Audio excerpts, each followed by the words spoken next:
Welcome to The Experts. I'm Dr. Jenelle Kim, and I'm so excited to speak to Humble the Poet. But before I begin, I want to tell you a little bit about him in the portion of the podcast that I call Making the Guest Uncomfortable. Just joking. So this is where I read, because I have not yet mastered the memorization of the entire bio, while you sit here and listen to how amazing you are. Okay. Today, I'm so honored to welcome a truly inspiring voice, Humble the Poet. Humble, also known as Conware Singh, professionally known as Humble the Poet, is a Canadian-born artist whose multifaceted career encompasses roles as a rapper, spoken word performer, author, and former elementary school teacher. Uh-oh, Humble, I think I'm going to have to charge you a tariff. Oh, yeah. Yeah, you're Canadian. That's a new thing. I can say that because my husband's Canadian, so it's okay. Nice. But All right. You were born on July 12th, 1981. Our birthdays are close-ish. July 28th, 1982. Oh, wow. In Toronto, Ontario, an Indian Punjabi Sikh immigrant to Indian Punjabi Sikh immigrant parents, which I cannot wait to dive into that whole tradition of your family. That's something very special to me. Humble's upbringing was deeply rooted in rich cultural heritage that has significantly influenced his artistic endeavors. He began his creative journey performing spoken word poetry in Toronto's coffee shops and later joined the Toronto Spoken Word Club while working as a teacher. His mission is to normalize the image of the beard and turban through his work, which includes rapping and writing about life in Toronto, his worldview, and philosophy of Sikhism. And now, of course, you're here in New York for 2 years, so we're extending it. Through his best-selling books like Unlearn, Things No One Else Can Teach Us. I love that. And his newest release, which is incredibly exciting. Here it is, with Hay House. It is called Unanxious, Simple Truths to Help Overthinkers Feel Less Stress and More Calm. I love that you just say it like it is. I'm all about it. My fave. Humble helps us untangle the noise in our lives, encouraging us to let go of perfection, embrace our flaws, and live more fully.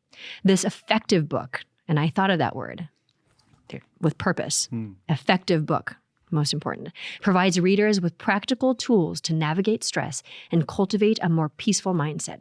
Humble's work delves into themes of self-discovery, resilience, and personal growth. He challenges stereotypes and promotes cultural understanding. He emphasizes the importance of unlearning societal norms and personal limitations to embrace one's true potential. I love this. I actually often say, like, who made that rule? Like, how'd you come up with that? Who made that up? Like all these ways that these boxes that we put ourselves in. So anyways, I certainly know why the universe has connected us, and I'm very grateful to dive in. I've heard so much about you. We haven't had so much time to spend, but we are very aligned. So I come from a lineage of Taoists, let's say. Okay. And so a lot of it, and certainly I want to turn the tables to you, but just this resonates so much because it's the most profound, right? The Tao, but this very much, these principles kind of resonate. Eastern philosophy. Yeah, Eastern philosophy. Yeah. It's so profound, but so simple. Yeah. And I think we're really at a time right now. You said, that's why I love that you say it this way, that we really just have to come back to our roots, to come back to understanding the simplicity of life. And I feel like sometimes we take that word simplicity and we make it like, I don't know, it has what me mean is really looking at like the principles, the foundation of it all. And so I'm really grateful and can't wait to learn more about you. So let's begin. I want to start by further understanding, coming from a very traditional family myself. My father's half Korean, my mother's American, but that tradition and ritual and that culture is something that probably comes from lifetimes, but means so much to me. And so I love hearing that there's another person in the world who does this. So can you tell me about, your time when you were young, your family, your path? How did you get here, Humble? My parents came to Canada from Punjab in the 70s. Yeah. Arranged marriage in Canada. So my mom was here, and then my father was sent here to marry my mom. I mean, listen, we hear about this. It's amazing. I'm sorry, you're going to have to tell us, like, expand on this a little bit. Obviously I wasn't at the wedding, but no, yes. I've seen photos. I think it was really interesting just considering when I think about my upbringing and I think about some of the things I was born with. Like, this was like completely a lottery ticket. These two people who didn't know each other were put together. Yeah. And I think the older I got, I started to realize that their way of life, regardless if we understand it or not, really is indicative of how most humans have ever lived. Right. Small villages, small communities. You put your needs but after the needs of the community. Yes. Your community is probably 100 to 200 people max. Everybody knew everybody. Social currency mattered. Right. Rejection had real consequences. Yes. So I think, it really helped me understand that that's how we're wired. We're really wired to live like that. Mm. And then moving into these metropolises, these large cities of millions of people, living in these little, little shelves and drawers known as apartments, and isolationism and capitalism. All of this is like a newer concept. Yes. That we're still wrapping our like biology around, Mm. and it creates a lot of tension. Yeah, a lot disconnect. Of confusion. Yeah, and disconnect. It comes down to connection. Literally, it's necessary to live. Yeah. So I think for me, I realized very quickly that like this isn't a conflict between their way of life and this way of life. Right. It really is trying to understand how much of what they brought across the ocean should stay, and how much of it, should be kind of discarded. Yeah. And I think that's an age-old story as well, which is, you take what's useful, let go of the rest. Of course. And I think as I've gotten older, I just had a deeper understanding of like, well, obviously they instilled certain values into me based off their upbringing, right? Which isn't an upbringing I'll ever have. I didn't grow up in a village. I don't see my family members as often as I would if I lived in the same village as them and they were just like the next house down. Right.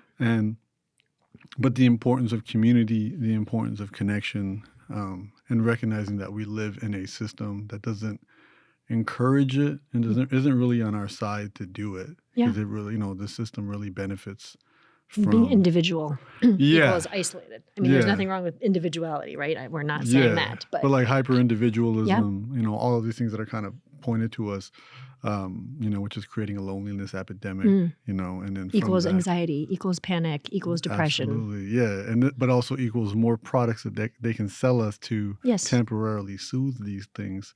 So and then we still believe that there's something societal about it. Yeah, and it's just recognizing that like society is just 3 economies in a trench coat.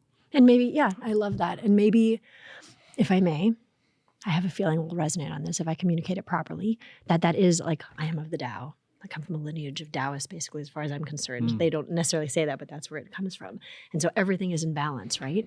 And so we live in this world, and these things exist, exactly like you're saying, that we all, I think almost everyone, to some extent, whether they will admit to it or not, will like it or not, there is there's a lot of negative impact that can come from that. The hyper-individuality, the losing of the connection. But we live here, right? Yeah. And so we can be upset about it or do all the things that will exactly keep us not staying connected. Yeah. Or we can just come back to finding that balance of being rooted in these principles, these, as you say, the simple truths to help overcome feeling stressed and having more calm, because at the end of the day, we are completely in control over that, believe it or not. Absolutely. Not easy. It's easier said than done. But every action is easier said than done. Yes, this is the truth. Even the word walk. It's easier to say walk than to actually do it. So, I mean, I feel like that kind of criticism that's often given with this stuff. Because I think when I use the word simple, people mistake that for easy. Yes, that's what I was trying to say earlier. I love that you just said that, because I've it's like a whole thing, because so many times, particularly in the past year, I use that word and people push back on me. But that's exactly it. They take it as being easy, but I feel much different about it. Because the defense mechanism is to complicate something. Yes. We're like, oh, this has to be, I have to do 12 more steps. Like, no, it's actually very simple. Yes. None of the simple steps are easy. They're going to be difficult. Yes. But you don't need to sit there and ponder over it. And that pondering and that overthinking is actually a defense mechanism to avoid having to do it and tricking your brain into thinking that you're in control. And one of the things that I do is I'm really mindful of language in the book. So I've taken away certain words. So I've abandoned the word balance, because when I think of the word balance, I think about how me, funny. like, I mean, and I love this actually, because I live my whole life on that. And I'm certain that we both completely align. But isn't it beautiful? I think there's a better word. Yeah, I think that the more helpful word is harmony. You know what? I understand what you're saying. I say balance because it's yin and yang. It's yin and so and it's hard for me to take that but away. And even that, when we think of yin and yang, it's the word balance. Is an English translated word to that, where I think they exist in harmony as well. And I always think about sounds. When you put a low and a high Yes. together, it makes something beautiful. And I think there's harmony there. Yes. Versus when I think of balance, I think about like being on a tightrope. Yeah, you're right. It, like And you like- see the scale and it feels Yeah. very, or a tightrope. It But feels you're very. achieving the balance when the two weights are in harmony. Yes. When they're working together. They're not opposing forces. And I think balance is like you achieve it for like 3 seconds and then you got to re-achieve it. Whereas harmony is like you're working together, something beautiful comes from it. Both sides are as important. So for me, one of those were there.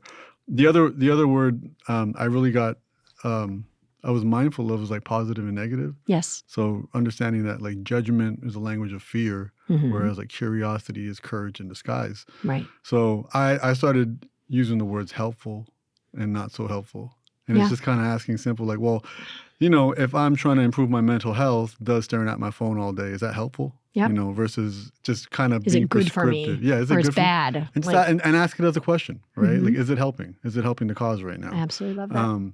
Because I think the world in itself is creating so much tension for us, then our, you know, the things that we think are going to be helpful to addressing that may not be so helpful. And that's where we have control. Thank you so much for tuning in to The Experts. I'm Dr. Jenelle Kim. I'm so grateful for you being here, listening to these amazing experts. The intention behind this episode is to bring you the knowledge, the wisdom, the experience of the expert and the source to make things that much less overwhelming. And as a special thank you, I'd love to offer you a discount of 15% off on anything you can find on my website.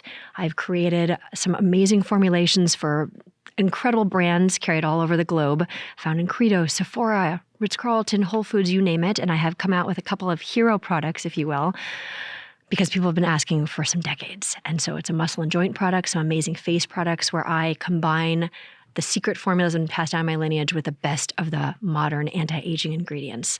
So for anyone that is interested, please use code DJK15 and you can help yourself to any of the products that you think will be effective in your life, as well as any of the courses, Qigong and breathwork. Absolutely. We don't have control over our bills. We may not have control over the weather, the political climate, Right. you know, all the other things that are happening, the amount of light that we're exposed to, maybe even our lack of sleep. Maybe we don't have as much control because we might have to work early or what have you. But like in terms of how we spend our free time, the people we spend our time with, how much water we drink, these are things that are within our control. And I think it's just really important to view them as helpful. Because then when we make a choice that might not be as helpful, like if I go out tonight and have some fun, hit the bars or whatever, instead of being super judgmental towards myself and beating myself up, like, oh, you shouldn't have done that. It's like, well, was it helpful? No. Well, how can we create some harmony with this? Right. Or maybe the answer is yes, I needed that time. Yeah, I need to acknowledge that other aspect. Absolutely. That's why I love Absolutely, that. It's a reflection. That's what I hear in you right now is by asking yourself a question. That's the constant coming back. Staying curious. Yes. Checking in with yourself. More curious and judgmental. Absolutely. Yeah. And I mean, I already knew we aligned, and certainly I feel very, as you can see, passionate, for lack of a better word, about these things because it is our life.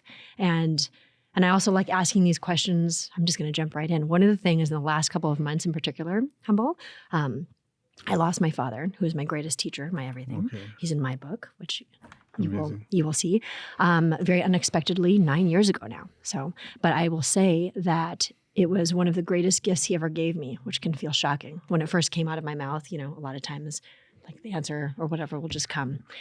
And what I mean by that is that from his passing unexpectedly that way and everything about him, it's a constant, I choose for it to be a constant reminder that life is short, you know, and I don't mean that in a pessimistic, I don't want to do that to people, but when you think of things that way or ask yourself these types of questions, you constantly keep checking it, like what is important? What is actually important? If I am not here, if I were to go tomorrow, does it really matter that I have to be, you know, in this argument and have to be right? You know what I mean? Yeah. If I were to go tomorrow, is this stressful thing at work, is it really important right now? Or should I just take a pause if I can? Sometimes you can't, you know, to be with my boys for 30 minutes because I just picked them up from school.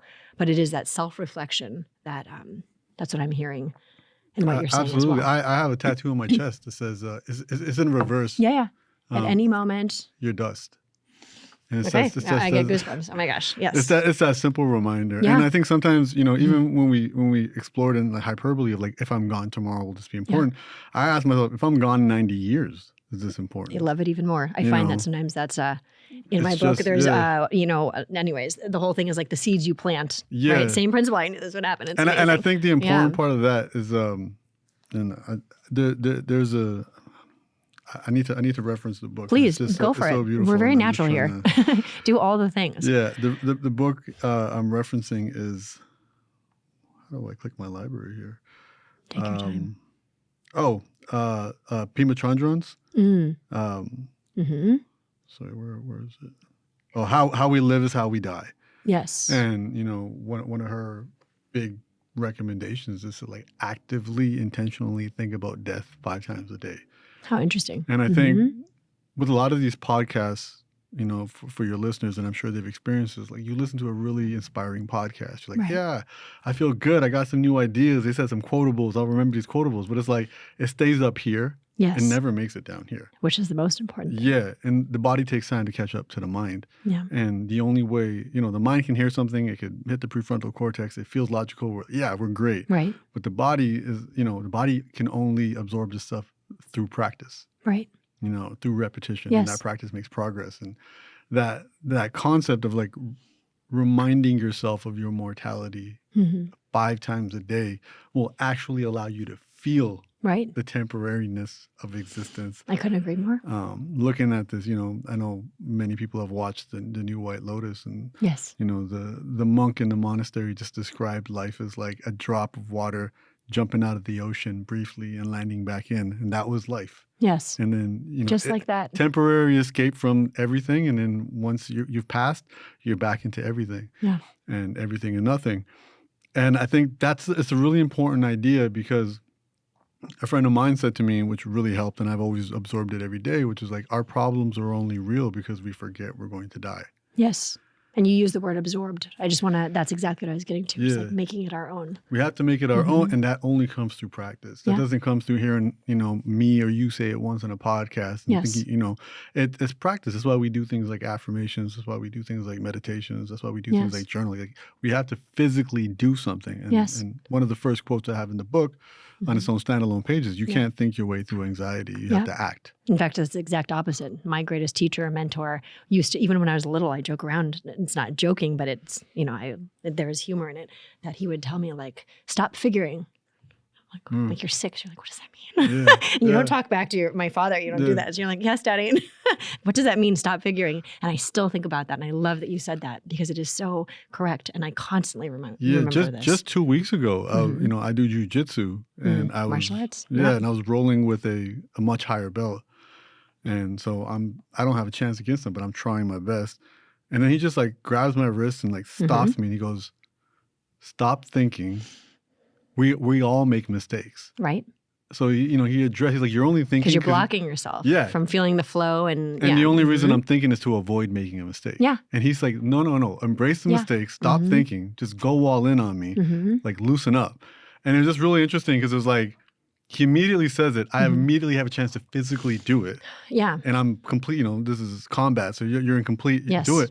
But I immediately saw how that, the next day went into sending an email, sending a text message. Yes. It's like, stop thinking. We all make mistakes. Yes. Just type, send. Absolutely. Just And do it. we're reflecting enough that we keep checking back in, to watch ourselves, that we don't, Absolutely. do things that we would not be. But we're gonna make mistakes Absolutely. regardless. And another one of my friends always said it beautifully. She's like, we always think about the make or breaks. She's like, there are definitely makes. Things can definitely make you. Yes. Very few things will actually break you. Yes. So stop being so afraid of that break and hitting that point. Yes. And it's been a really interesting thing where even just before today, I had to reach out to some people, ask to get on some podcasts, ask for some favors, ask people to do some logistics. And, that's the point of anxiety for me. I literally just Asking shared for that. help. Yeah. That is, and I'm starting to say difficult, it out yeah. loud, because I cannot ask for things. I don't know I can't, but I have a serious problem with that. I think I'm it goes saying back out to, loud. again, that prehistoric software that we have, where rejection feels like death,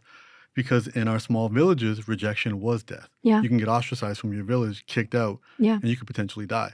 That's not the case anymore. Somebody's saying, I can't have you on my show, Right. or I can't be on your show, or I can't attend your book signing, whatever it is. it's going to trigger those same emotions, but it's obviously the reality is not. Yeah. And the only way to train your body Right. that this should not be setting off the danger alarms Right. is by doing it. Yes. And I realized it was like, I made a list of names, type, Yeah, send, what's the worst? cross, They say type, no. type, What's the big deal? And I'm just trying to hit send. If they I haven't say even no. got replies yet. Yeah. Like I sent these and came Totally. here, so I haven't even figured out if I got replies. But you can start to feel the momentum growing. Yes. And it's just that idea too that we always think we have to be like motivated before we start. Right. And it's the opposite. Yes. You have to start to get motivated. Yes. That I love. Yeah. That I love. You have to start to get confident. It's not confident to get started. And I saw my confidence grow as I went through the list. Because it's the momentum. It's chi. It's the like momentum. You have to start the chi. I'm a martial artist. You know this, right? I come from I'm ninth generation in my lineage of medicine. Amazing. I like that. Hey, nice to meet you, Humble. My name is Jenelle. We just like know people who know each other, and they're like, you guys are going to love each other. That's the truth. Transparently, that's why we're here right now. So this is fun. You guys get to see us become friends. Yes, shout out in real Aisha. life. Yeah. But I mean, all the things. But yes, in medicine and martial arts. Amazing. And mindset, which and you start to see how they're all connected. Oh, that's and all literally the all thing. and there's all medicine. That's the way I've started to, because that resonates. I have made that my own and can share it in that way. Yeah. To me, I think that the most important thing, and I hear you saying that, is communicating it properly, particularly for myself, but I believe, if I may say for you as well, that these principles have been handed down for, Yeah, it was actually my sister that really helped this career, where she said, listen, the ideas aren't new, but the packaging has to get updated. I love it. That's what I say too. It's my number one job. I have lots of jobs. I run a manufacturing facility, okay, the whole thing. But I say my number one job is just communicating properly. Yeah. Because that's what I'm here for. Yeah. Like we have a duty. Fantastic. I see that in you too. We have a duty, which we've chosen, by the way. No? I don't think about it, whether I chose it or we were chosen for it. Yeah. I don't. It comes up for me a lot because I'm in this lineage. Like, did your dad? Did they make you do this? That's interesting. No, absolutely not. I think it's interesting, and I think it's also like I love the idea out of the the Bhagavad Gita, which is just like you're only entitled to the labor, and I'm a friend of Jay Shetty, and he embodies that world so well, even though he's existing in such a modern place, and he's done things on such a scale. Right. But it really, interestingly, blows back down to the idea that he is only focused on the work, and not so much on the labor. And having conversations with him about the growth of his company, the growth of his show, the growth of these things, and it's like he's like, look, all I'm focused on is doing the stuff. And as these things grow, it's great, but then I got to figure out how to use this growth to do more of the stuff. Yeah. And it's a really interesting mindset because a lot of us, especially if we grew up on this side of the world, we think very linearly. Yes. It's the beginning, middle, and end. Whereas on the East, it's this thing cyclically, right? Like it's like the seasons. It's the Enso circle. Yeah. And it's my symbol. Oh, it's amazing. I love it. Yeah. I was thinking about that in terms of anxiety, where it's like, as you get deeper into this world that's sometimes labeled as self-help or wellness or what have you, you meet people whose branding is like, I was messed up, then I learned some stuff, now I'm no longer messed up.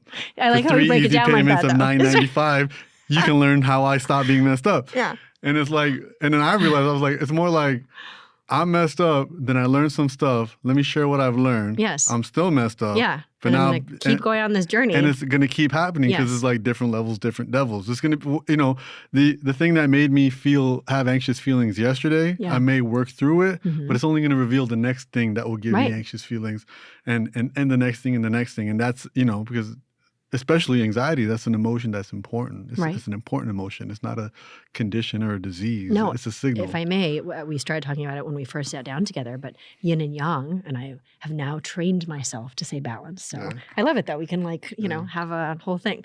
Harmony, I get it. But one of the things that, again, I constantly remind myself and absolutely hear you saying, and I find it very helpful in life, is truly, it's that dichotomy. That is yin and yang. That is the Tao. First came the Tao, and from the Tao came yin and yang, right? And also the Tao, from nothing comes everything. Yeah. But that yin and yang, that dichotomy is something that's part of everything, in our body, in our universe, in each other.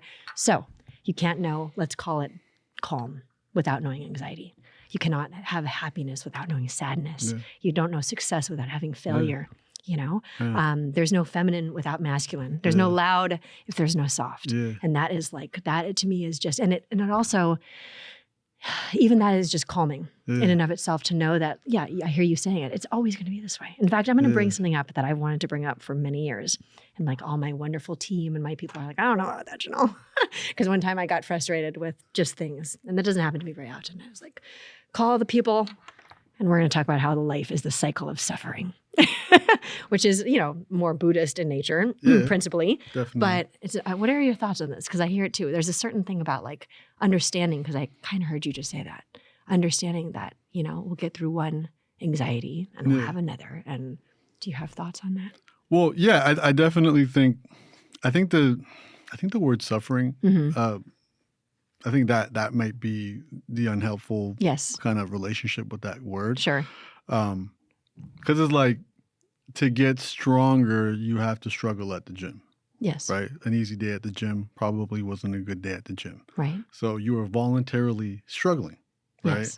And that gives struggling a good word. It was enough weight. Whatever, or I ran long enough or I ran fast enough. Whatever it is, you have to push yourself in the struggle in order to build up strength. Right. And I think in the mental health space, we're not using the word mental health correctly because we're treating it like a delicate little crystal flower that we have to like encase in a cage and protect from the world. It's like, no, mental health is like physical health.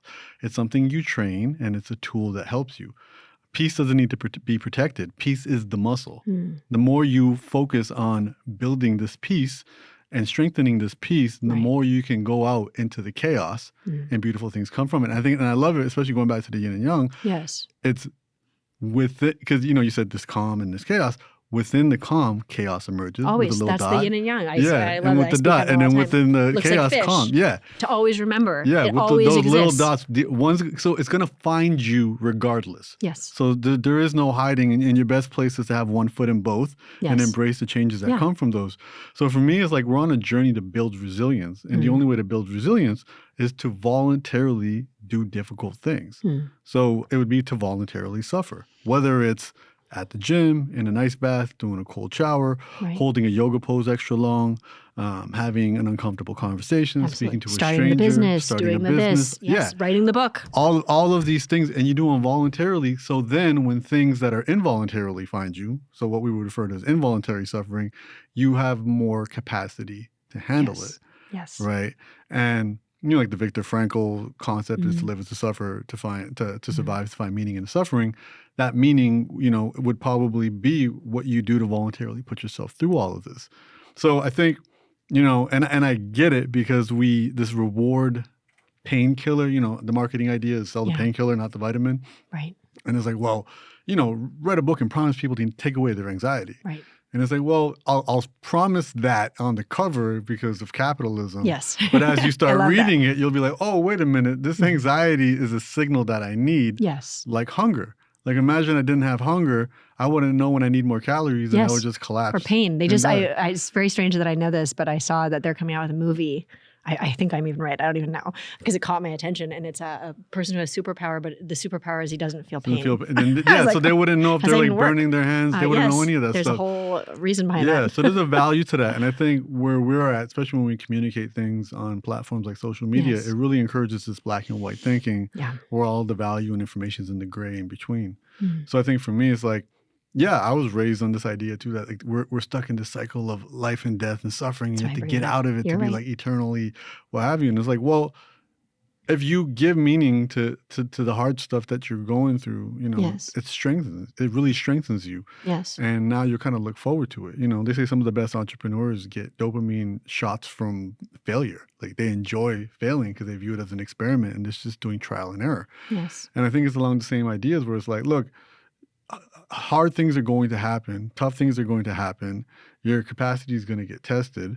And that's okay, and instead of wishing for an easier life or a lighter life, let's work towards getting stronger so we can hold up more.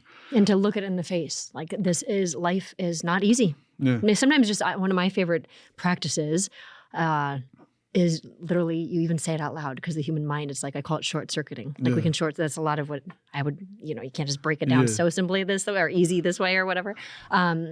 But anxiety or all these things, it's like short circuiting, panicking. It's like Absolutely. your brain literally can't rest. So we have to have tools to be Yeah. able to do so, equals all the Absolutely. things There's a we beautiful discussed. quote that took me like 10 minutes to process, which was, chasing an easy life gives you neither. Yes. And I think about that, like, and my father retired probably about 10 years ago, and it was like he retired from the job he had to work to pay the bills, but now he has to work 3 jobs just for the use it or lose it. Yeah. You know, now he's Yes. not getting paid, but he's going to be a volunteer at the hospital, volunteer Yes. at the airport, deliver Meals on Wheels to even older folks. And it's like, you got to get up and move because you've been moving your whole life Yes. as an immigrant. Now you just don't have to do it under threat of paying your bills. I love that. But we all have to work. Yeah, we have to flow. We cannot be stagnant. Yeah, there is no, winning the lottery and sipping pina coladas on the beach. Your atrophy, your spiritual atrophy, your mental atrophy will be so quick. Yes. And you'll just fall into chaos. Yeah. And structure and challenges keeps us out of chaos. Right. And it's just, if there's too much structure and challenges, then we're like overwhelmed. If there's not enough, then we just descend into chaos, which goes back to the yin and the yang. Yes. Which is like, aim to have one foot in both. Yes. One foot in the complete familiar and stability, and one foot in the unpredictable, knowing that within the unpredictable, stability can emerge, and knowing from within stability, the unpredictable can At emerge. any moment. And I mean, the last 8 years have taught everybody that. Yes. 100%. Yeah. Once again, like maybe slightly different words, but we say the same thing. In many ways, I am as crazy And those slightly of a different moment. words are important. That's why you I'm need to getting continue used to it. putting your stuff Yes. out. I need to Yes, continue because putting it's my going to stuff out. resonate to different people. Probably Resonate same, with different but people. Yeah. yes. But everybody needs to hear it the way they need to hear it. Yes. And this is why everybody should feel the importance and the obligation of sharing their story. Yes, and I love that word, the obligation, because not a lot of people use that. I say duty, Yeah. same. It's like the warrior. This is what we've been doing. Like, we were painting on caves to warn future generations. I know. weren't We were doing probably it- there, actually, painting the caves, probably together. Exactly. And we weren't doing it for followers or money back then. No. We were just doing it because it had to be done to pass down Yes. knowledge. And we're one of the few species that can do that. So Yes. let's keep doing it. Yeah. And I'm still thinking of so many things that you said, but one of them is, just not even if we're going to die tomorrow, but if we die in 90 years, because that is something that very much resonates. There's a couple things that, are still in my mind. And that is true. As I kind of mentioned, it's like what seeds, as my father taught, like what seeds are you planting? Or like what are you leaving behind in this earth? One of the things that we talked about is you come into this world with nothing, like material things. You stay for a while, you do your things, and then one day when you leave all of that behind. So what is it that you've done here? And that's another thing that I think of very often and constantly grounds me in a And I think there's a lot of beautiful ways to look at it. There's that, which is like, what are you leaving behind? Yeah. I've heard another one, which Please. was just, I want to give more than I've taken. I love that. And I think there was the individual had realized that, like, at a certain age, he was just going to become a drain on society, whether it was through Social Security, whether what have you. And he had a mindset around that. He also looked at his net worth, and he was like, well, what this can do for me in the next 20 years versus what this could do for 20 families who are just starting their lives. And I think the beauty of all this is there isn't a prescription. Yes. Explore as many different philosophies of life and approaches to death and all of this, and feel what resonates with you, and do that. And I think, because it really boils down to, and I think we talked about this before the episode began, like, there's just stories that we've been told, stories we tell ourselves. Yes. Oftentimes stories that were told to us or signaled to us sound like we made them up ourselves. And a lot of people are just sticking to a script. And it's like, well, why did you do that? Like, why did you get married and have kids at 25? Well, I thought that's what I was supposed to do. And And like I said, and who told you that? Where did that come from? And it's signaled, I'd love to know. That's what I'm Who saying. made that rule? And I think we are, in my opinion, biologically conditioned to follow scripts of those before us. But I think Well, it feels almost secure, right? Like, here's your guideline. Here, just do this. People want that. And I think by it nature. made sense when we were in these smaller communities, which still represents 40 to 50 generations of humanity. But the last 50, 100 years, like with this industrial revolution, we're not on that script anymore. But we still have the desire to follow a script. And this is where I think it's important to be like, look, some of the things that we're told to do aren't for the betterment of the village, because there isn't a village. It's the betterment of quote unquote society, which is just an economy. It's literally the decisions that you're encouraged to make are for the betterment of an economy. I love that. Would it be helpful if like I just sat here and basically in silence thinking of all these things? I don't think our listeners would like that very much. That's what I feel like doing now. I cannot do that yet. Yes. I mean, it's all the things. I call it, I don't even know if you know this, but living meditation. That's the name of my book, and like how I talk about that third pillar. Yeah. And again, it's that constant checking in. Yeah. You know, again, even meditation. Yeah. One of my favorite things when I teach, no matter where I'm at, I'm like, okay, first of all, do you even know what meditation is? Because meditation is not just, and I ask people, like, what does meditation mean to you? What does meditation mean to you, Humble? For me, meditation is the art of doing nothing. Okay. Why is that important? As somebody who grew up in the world of various interpretations of meditation, I was looking for a way where my mind wouldn't ask, am I doing this right? There you go. So if you're like, look, just do nothing. You don't really have to ask yourself, am I doing nothing right? Versus like, oh, focus on the breath. Right. Oh, let your thoughts, release your thoughts when they come. Yeah. You're Observe like, if your I could thoughts, do that, I wouldn't be meditating. Yeah, all of these things. And Yes. interestingly enough, at the back of the book and the inside cover, Yeah. I broke down different efforts on the inside. I should just open that up in blue. No, in the blue. Right here. Yeah. Yes. I broke up like just different things we can do, and I broke it down by low effort, medium effort, and high effort. And I think especially for folks, you know, who are just starting their journey, I categorize meditation as a high effort thing. Yes. And it's like, hey, because we've made it that way. There's a script out there that does that. There's a script out there that does that. And I love acknowledging that because I feel like meditation stresses so many people out, which is very odd to me. Well, I don't know. I think it's meant to stress you out in the beginning. Okay. Because what you're saying is it goes back down to working out, right? Right. As I said, meditation is high effort the same way doing squats or doing a deadlift is. You're like, listen, I'm about to stack as much weight as possible, and I'm going to do 3 reps, and I'm just going to kill myself. Right. But I am signed up for this. I'm ready. Yeah, I'm present. My mind, my heart. And I know what I'm about to do, and I know why I'm doing it. Right. And it's like, I think for meditation, it can be like, listen, I am going to sit here and allow my dopamine crackhead brain to go through withdrawal. Right. Right in front of me. Right. And I'm going to let it happen. Yes. And I'm just going to watch the show. Right. And that, you know, that's pretty much what we're doing here. We're volunteering to pretty much have a panic attack if it's the first time we're doing it. Right. And I think we can work our way up to it. Absolutely. And there's certain practices, if I may say, like what I teach, and that's where I'm huge. I've said it like at every time I'm speaking lately is, you know, our ancient cultures, you have a teacher, you have a source where these practices come from. They're not just like, I woke up and I thought with much respect, there's a little bit of a difference. Yeah. So what I will say of what I have to like share, and I hear you saying this too, is that, you know, these are all tools. They're tools to help us. Is this helpful to get to that place? Absolutely. If we want to call it detachment, letting go, which by the way, detachment means you're completely connected. Like I think we have to communicate that properly. Well, I think that's the interesting thing where it's kind of like, and I'm just trying to think of like a non-commercial example. Like, let's say, for example, politics right now. I think it'd be a great example in politics where it's like... Yeah, let's do it, and then we'll talk about religion. Yeah. Well, we can. Yeah, absolutely. no, I'm all about it. Like, let's just say something happens in the news today. A decision is made by the people in charge. Right. Now, if you go into social media, you can watch 100 different interpretations of what that decision means. Right. Like, oh, that's the end of the world. Oh, that's the greatest thing to ever happen. Yeah. And that's the marketing and the selling of the idea, right? So what we realize is like when it comes to meditation, when it comes to exercise, when it comes to therapy, when it comes to coaching, mentorship, spirituality, all of these have been attached to 100 different sales pitches to see what works. And within those sales pitches, it almost changes the meaning of what they are. Yes. And, whereas, referring to meditation as a tool where some people are like, I think it was the like Calvin and Hobbes comic where like Calvin is meditating. And it's like, I demand euphoria immediately. And it's like... But it's perfect. That's exactly what people want. Because it's like, why else would I want to do it? Yeah. And then I remember, some of the most, counterintuitive advice I was given was doing nothing for an hour is easier than doing it for 5 minutes. Yes. And, but you got to go, but they didn't mention the tunnel of dopamine withdrawal I had to go through in that first 30 minutes to get to that blissful second half hour. Right. And And I think that's just the important part here, was just like,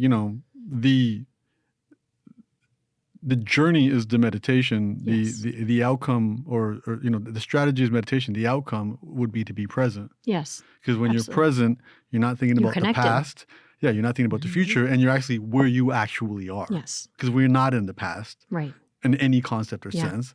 We're not in the future in any Not concept. that we We're know. only No. we're only here. Yes, 100%. And and what I always ask for people to do is just remember other things that they naturally do to get themselves present. Like, go ahead and gamble a lot of money and see if your mind wanders. Yeah. You're going to be completely present. Yeah. Amazing sex will keep you present. Right. Get in a car, drive real fast. Your mind's not, there's gardening, there's certain things that we're already doing. Of course, we're already connected in this way. Yeah. But meditation, I like to remind people who, that, meditation can be, if you drop in that way, you connect your mind, you fully put your mind and heart into something for a moment where you ultimately, there's nothing because that's all you're doing. You're washing the dishes, painting is, in the ancient culture is very much martial arts. That's one of the reasons I say when I teach martial arts and Qigong, traditional martial arts, it's like the first of everything. That's the first breath work, the first, any kind of athletic is Qigong. Is the cultivation, the consistent skill of cultivating your Qi. Absolutely. And that's what has been handed down to my lineage, for example, or the lineages. But one of the most important things of why I call it medicine, literally movement is medicine, is because even though I do all the medicine, I make all the formulas, the topicals, all the things, the mindset is the living meditation, which I brought up. But the movement aspect, basically,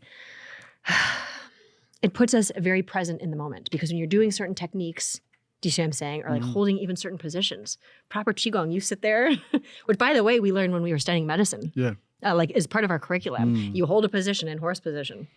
I should have told Kenny, I interviewed Kenny Santucci, he's like strong New York. I wanted to bring this up to him. I want to see all these people, these really strong, hold a position, just like in horse position, And just let the lactic acid build up. Just like that. And it's so hard. But I tell you what, after about 2 minutes of doing this, you are present. You cannot think of anything else, like you're saying, because you're so connected right now, because your body's in pain. And I think the really interesting thing about all that too is like, even if you've never done it and you put yourself in a horse position right now, and you've never done it before, your body will instantly say, well, okay, we have to take deeper breaths. Yes. Love that. Which again is probably the one of the core reasons we experience anxious feelings more. We're just breathing too shallowly. So if you start to see a lot of the stuff that's happening, the ice baths, the cold showers, the holding these poses, a lot of them will just automatically encourage you to go, and you start to see how much that helps. Yes. And we're like, oh, what if I did that more often all the time? Yeah. And I think it becomes an interesting thing. So, as you said, the horse pose, one of the things I put in low effort was just doing calf raises. Yes. Movement. Just movement, just movement is medicine. Try to get to 60 calf raises. You can probably get away doing it in public without anybody noticing. Yeah. And at the same time, like as that lactic acid builds, as your mind starts to want to stop, as you have to start to become present, now you no longer are going to be inflicted by the regrets of yesterday and the anxieties of tomorrow, because you're in the present. The goal is to be here. Yes. And I think that, as I said, that's the goal, the strategies, the pathways, that's the ocean, the rivers that lead there can be numerous. And it's not one is better than the other. Try them all out.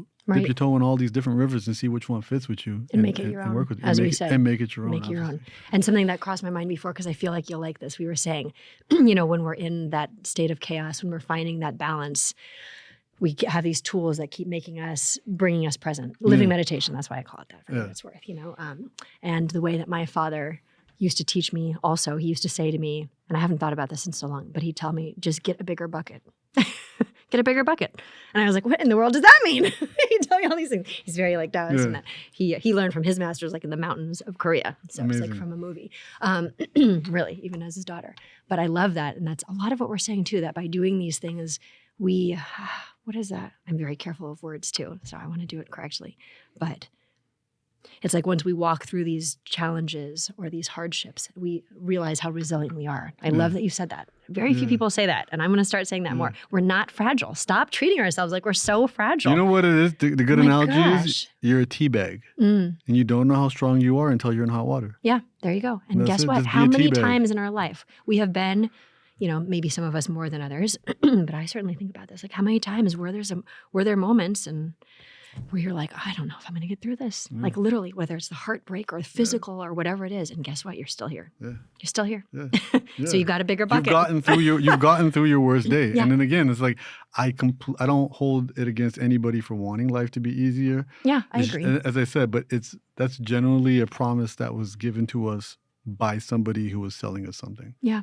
Yeah. And to see that, to be aware of it. Yeah, and be is the aware. First step. Yeah, and it's always about like, where did you hear that idea? And again, it's not. It's my favorite thing. It doesn't even have to be a conspiracy. Sometimes it can be like, I learned everything about romance through watching Friends. Yeah, and Ross and Rachel. It's like, cool. The people who made that just wanted to entertain you to watch commercials.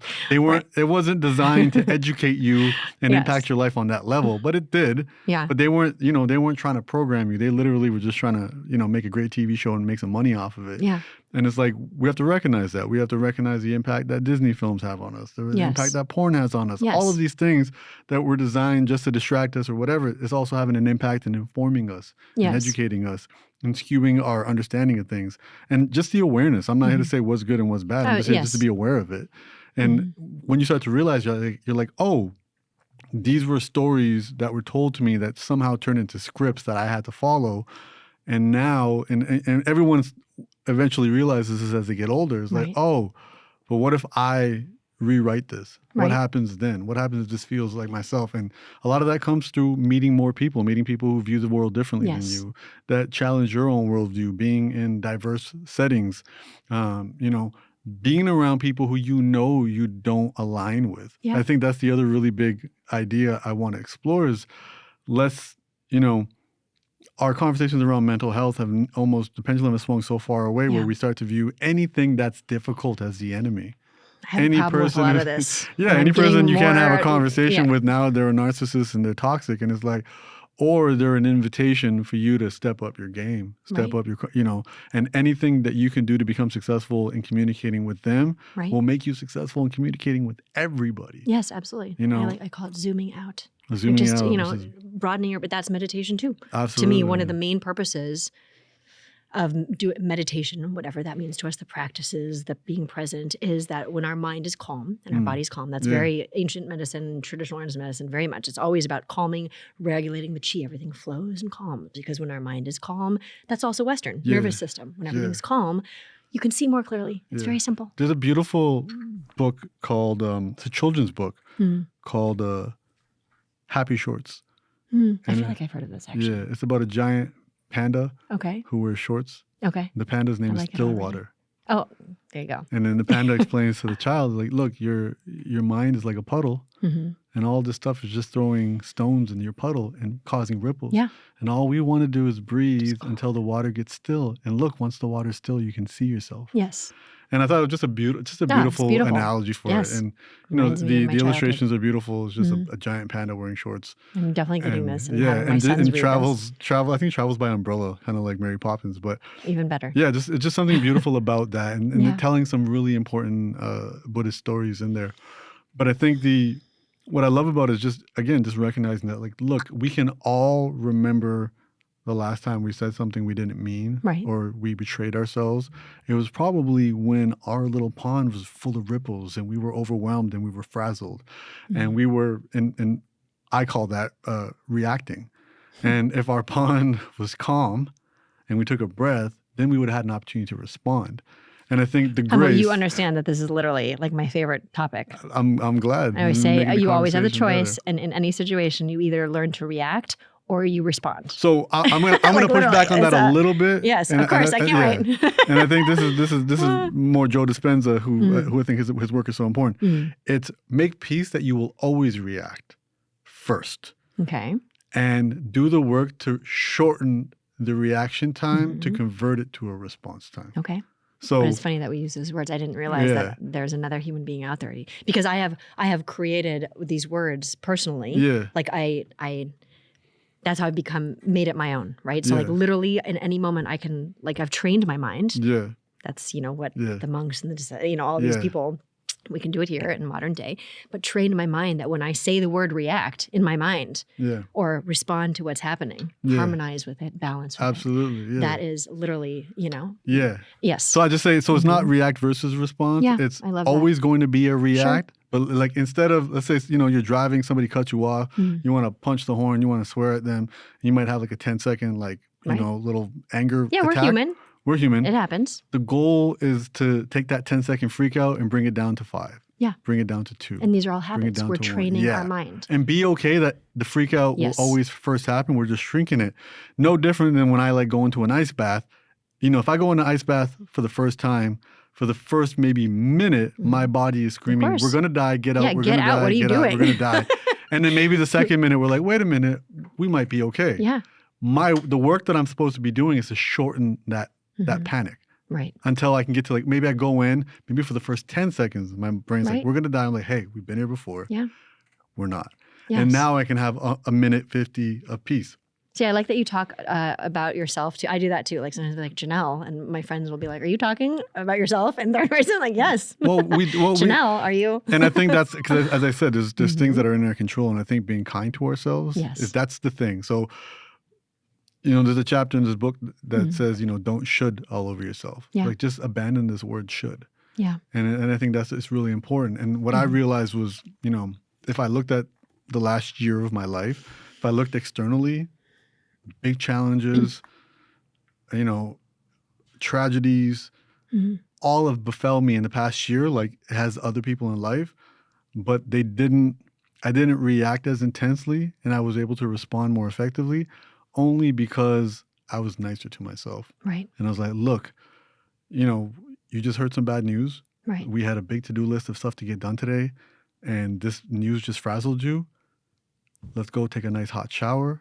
Let's feel warm. Let's feel safe. Right. Let's go take the dog for a walk. Let's go have 2 slices of pizza. And I'm going to play some video games for the rest of the night. Don't worry. Yeah. Like your job right now is to regulate, not to push through.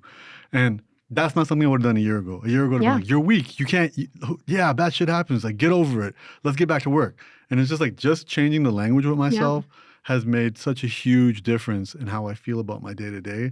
And as a entrepreneur, as somebody who lives in New York City, has got to pay bills here, there has been no negative impact on my ability to earn money and be productive. Like everything still gets done. Absolutely. And there's always that reminder that everything gets done. Yes. It always has. If we're still here, the stuff got done. Yes. And that completely resonates as well. It's something that it's interesting because for me, I would have to say it's been in the last year too that I have also practiced this. To be completely, transparent and aware. Because I have the habit of doing the other. And that's, it's part of who I am. We all do. And those are other people's voices that sound like us. And it was them, it's like when you read mean comments on Instagram, right? It's a reflection of them. It's graffiti. They're just tagging their existence onto your space. And, you will never meet somebody who has ever said something horrible to you that is more horrible than what they've said to themselves. Yes. And this relationship between being nice to yourself and being nice to other people, they're intertwined. The nicer you are to yourself, the easier it is to be nicer to other people. Yes. The nicer it is to be other people, the easier it is to be nicer to yourself. Yes. And that compassion, as I said, and I'm not speaking about this from some idealistic viewpoint. Again, have boundaries, show your teeth, do what you have to do to protect yourself. But it makes a massive difference. Like writing this book on anxiety has helped me understand how much anxiety fuels most of the experiences I have around other people. Right. The people that don't want you at their event might be doing it out of anxiety. Yeah. The cool kids exclude you out of anxiety. The people that are rude to you are doing it out of anxiety. A lot of it, and having compassion for them doesn't mean you're validating their behavior. Right. It just means you're not internalizing it because you realize this is their story. Right. It's not mine. And even their story doesn't mean they're a jerk. It's just there is a child in there who is struggling. Right.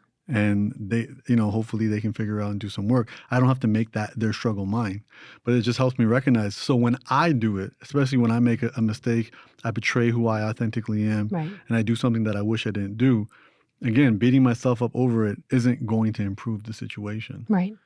Showing myself compassion, being like, look, you didn't want to do it, but you did. Yes. How can we fix it? And literally talking to yourself that way. I'm not joking. Yeah. You're saying that, and I really mean that. I do that. I do that. Yeah. I'll find a quiet moment and I will literally say out loud, words are so important for all the reasons. And we'll say that, it's okay. Or sometimes you have to face it. That was really hurtful, but it's okay because you have to look at it first. Yeah, we as adults, we can be those parents that we fantasized about having when we watch There you like go. Full House and all those other corny TV gosh, shows. we come from 81, 82, of course. Like, so you see watch these the same things and you things. think that you're gonna have like these heartwarming moments at the end, and that's not reality shoot, because our that's parents not. were in survival mode, and they were Yes. just like, my kid is fed. This is the truth. My kid is inside the house and safe. They're alive, so that's They're good. alive. Yeah, I'm here So to I've do done my that. job.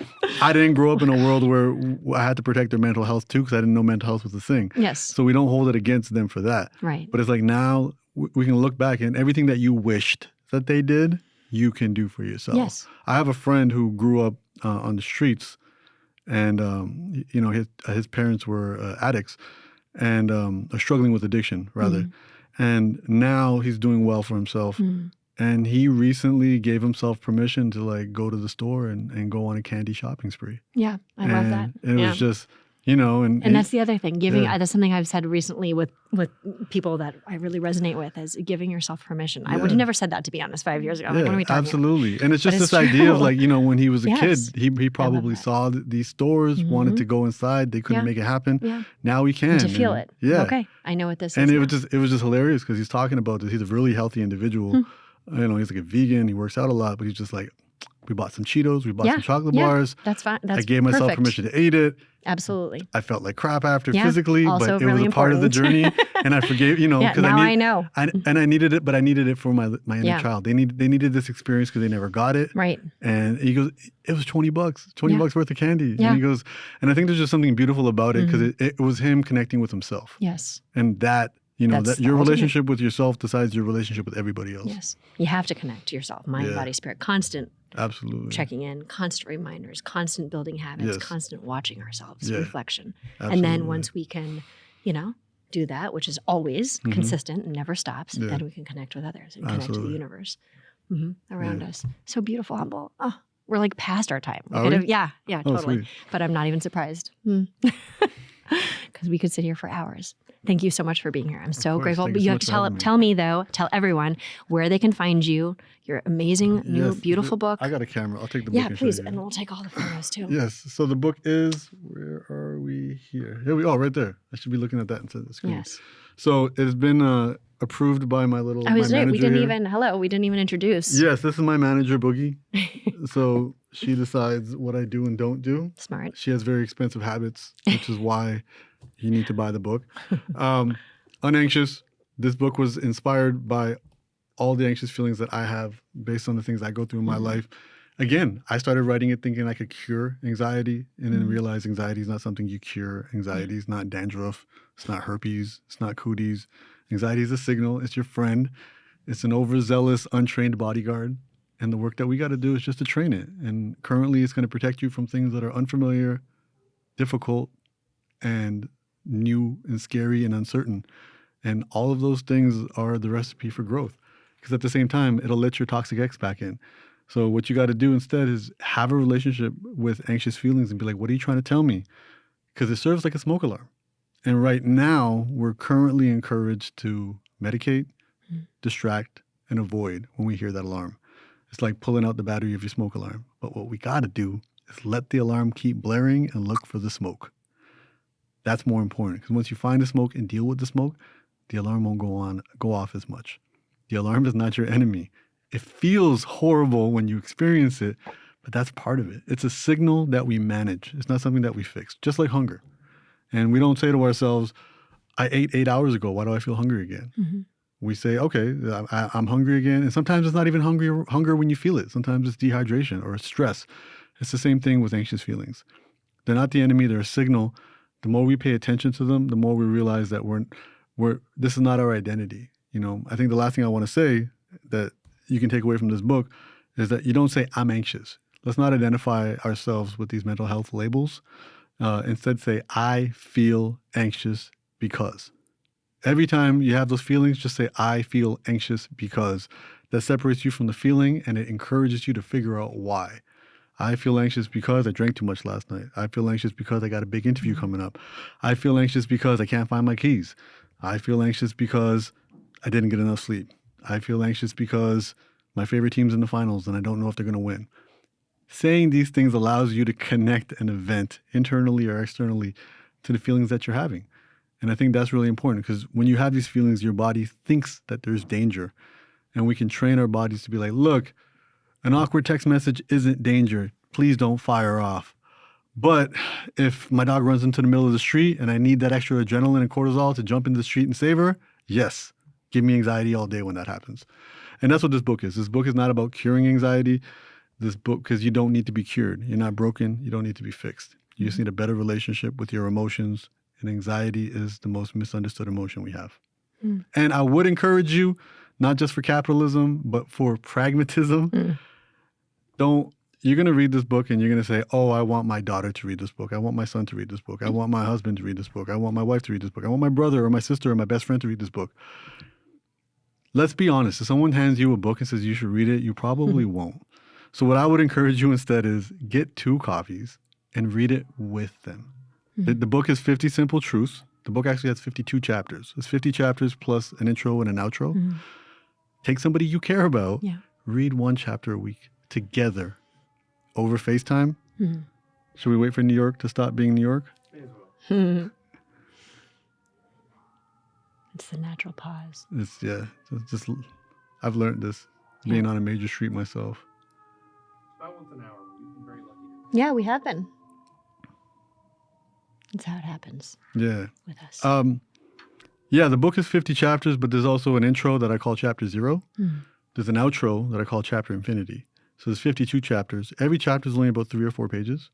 And what I would do is you and whoever you care about, go on the journey together. Like actually read once a week together, maybe on FaceTime, maybe on Zoom, maybe in person, and to discuss. Because it sparks these conversations like we did today. It sparks the conversations. You have an accountability buddy. You guys are both more likely to actually finish the book that way.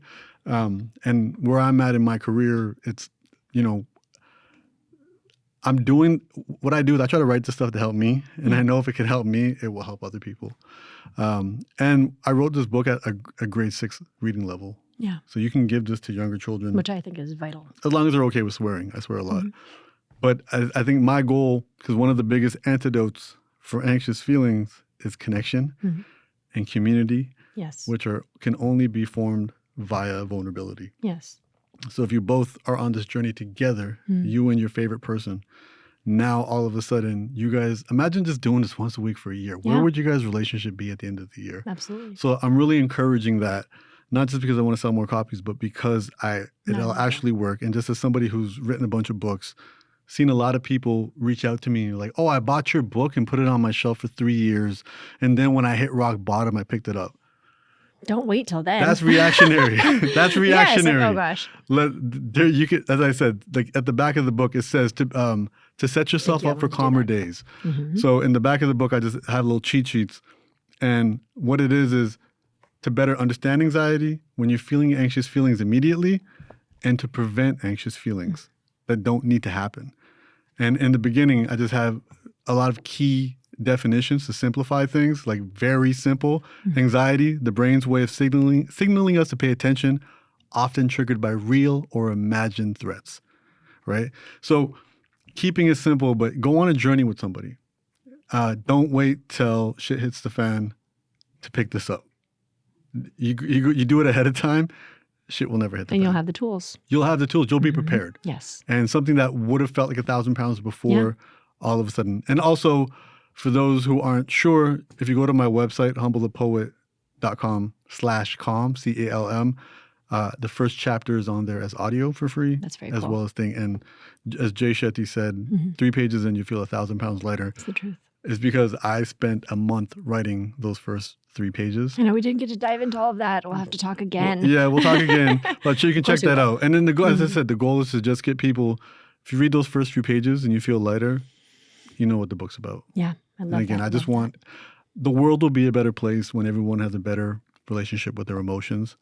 That's why this book is here. So grateful, humble to know you and for everything that you're doing to basically break it down. Thank you so to much. the simple truths. I appreciate it. You.